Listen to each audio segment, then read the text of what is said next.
Stephen writes in asking, why am I still working? Interesting, huh? So Stephen's a guy I know. I know he and his better half. Great folks. Retired. They're going to, well, let's just read the blog post. He sent me this email. I asked if I could share it as a blog post. He said, absolutely. So we go to heritagewealthplanning.com. You scroll down to latest news and updates. And I just posted 2 blog posts today. Having some guys do some electric work on my house. So I was able to update my blogs. And I got them from the Bertaria Times app.bertariatimes.com. In-group preference, my friends. And in-group preference doesn't mean race, doesn't mean religion. It just means a way of life, if that makes sense. So Big Ursa Enterprises here in Georgia. If you need electricity work, Big Ursa Enterprises, they're out there in North Georgia. Not Jasper, but I forgot where it's at. Anyway, up there someplace. Good guys. Young men. So I had these 2 emails sent to me the last couple of days, and I asked both if I could post it on my blog, and they both agreed. So that's fantastic. So we're going to read this one right here from Stephen. Why am I still working? And if you click on it, believe it or not, and I actually get paid, not much, but I get advertising revenue from the blog, which is weird because I don't see any ads here, so I'm not exactly sure how that shakes out. But there you go. All right, so he writes and he goes, hey, why am I still working? I plan on retiring next December, so this past weekend I sat down and looked over my numbers. I was shocked at what I found. I currently bring about $890 home a week after all deductions and taxes, which is about $46,000 a year. Once I retire, I'm thinking I'll need about $49,000 in income. I'll get $13,000 from a pension, so the other $36,000 will come from my 401k until Social Security kicks in. With $750 total in my 401k, that works out to about a 4.8% withdrawal. So I can increase it to 5% if I needed, plus a couple years cash in the bank if I needed more, 100%. Hope you guys get it. He's got $750. All right, so we take our trusty calculator. He's going to need $36,000 from his 401k. 36 divided by 750 gives him a 4.8% distribution rate. That's no big deal, and that's just until Social Security kicks in. So he's going to need it for about 10 to 15 years. All right, so again, even if he got no growth and he took it for 10 years and he got no growth on his money, he still have $750 minus $360,000 once Social Security kicks in. And then he's only going to need a couple $1,000. Let's see. Now, I'm not a math or tax genius, but the way it works out is when I retire, I'll be bringing home $854 a week, which is all of a whopping $36 a week less than I was bringing home while working. I know my 401k will take 20% for taxes, but after the first year, it won't matter because I should get the overpayment back and refund because they're going to withhold 20% right out the gate. I just use a standard deduction, married filing joint for both state and federal. Both state and federal. And I came up with $2,500 in federal taxes in 2042 state for a total of $4,500 in taxes on $49,000 of income. It's going to be much less than that also, by the way, when he retires. Now, that doesn't include a 2% inflation increase yearly, but we don't spend all we bring home now. So we'll probably have another $6,000 left over each year. Also, part of my deductions from work includes medical, but if we use Obamacare, we will pay zero, so it cancels out.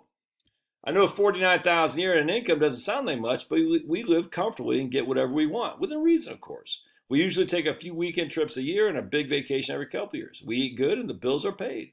What more can we ask for? And they have no mortgage, by the way. We just don't spend much on a daily basis. I say all this because so many people think they can't retire, but have they really checked their numbers? I know I'm fortunate for the $750,000 in retirement accounts with no debt and a small pension, but I think a lot of people get hung up on their income. Yeah, you might make $100 to $200K a year, but what do you actually bring home to live on? I make about $87,000 a year, but only bring home about 53% of that.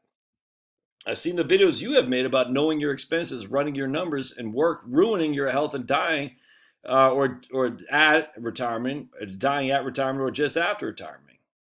If those videos don't get people to pull the plug, maybe something like this will. I still plan on retiring at 56 next December unless something changes. It's not a bad job. I'm just tired. Now I don't want to put up much more of the BS. But for 36 less a week, it won't take much till I'm gone. That's not even hours pay. So we can eat twice a week instead of 3. That's not even hours pay. So we can eat out twice a week instead of 3 times. Big deal. The wife's cooking is better anyway. Dude, that stuff, Well, I can't believe he's only spending $50,000 a year. If you got no mortgage, my friends. I mean, this is.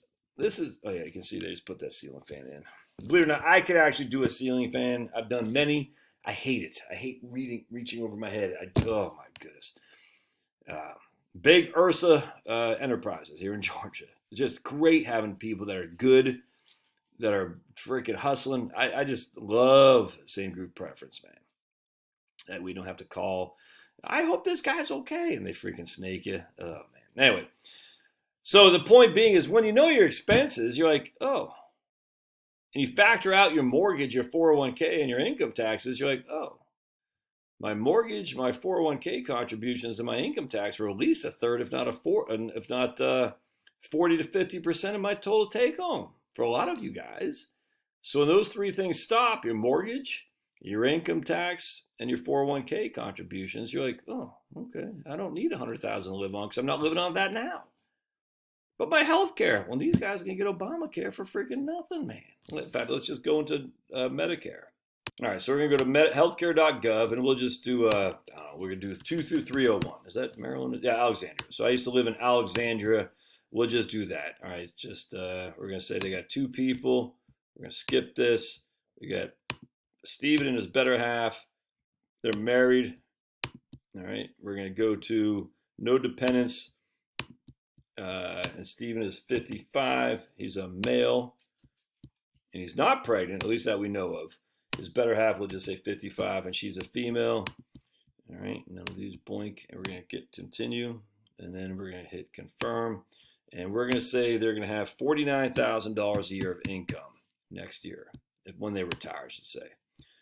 They're going to get $1,300 a month in premium credit. So we're going to view plans. We're going to hit all plans. We're going to see all plans. And remember, we wanted the silver plans. I don't know, can we filter it to silver? Yeah, right here, silver plans. I can't remember what exactly. I was still kind of confused why Jay said the silver he liked the best, but here you go. Bunch of silver plans, $200 a month, man. Deductible 10,000, out of pocket 17,000. That's high, I grant you. And so we start going down here.